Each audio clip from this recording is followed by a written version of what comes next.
বানিয়েছেন আমরা টানা কিন্তু পুড়িয়ে দিয়েছিলাম। এসআই সন্তুষ্টি কিন্তু আমরা জ্বালাই দিয়েছিলাম।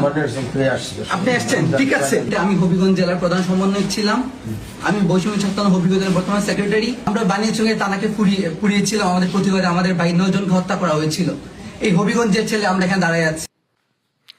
শুরু করে দিচ্ছি মহান আল্লাহ পাকের নামে, যিনি পরম করুণাময় এবং অত্যন্ত দয়ালু।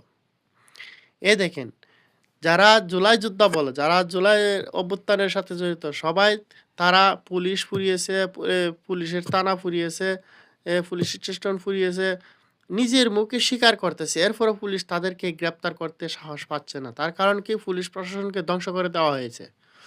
তারা এখন কাজ সঠিকভাবে কাজ করতেছে না, করে না। তারা ইচ্ছাকৃতভাবে করে না। কারণ তারা জানে এই সরকার যাওয়ার পরে, যদি আমরা এই অ্যাকশনে যাই, এই সরকার যাওয়ার পরে তাদের উপর আবার স্ট্রিম রুলার চলতে পারে, এই ভয়ে তারা কাজ করতেছে না।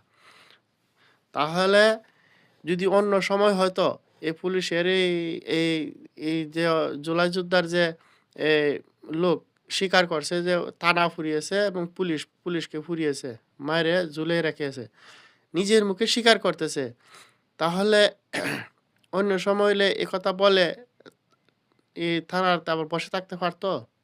এটা কি সম্ভব ছিল? তাহলে আইনের শাসন নাই, এতে বোঝা গেল যে আইনের শাসন নাই।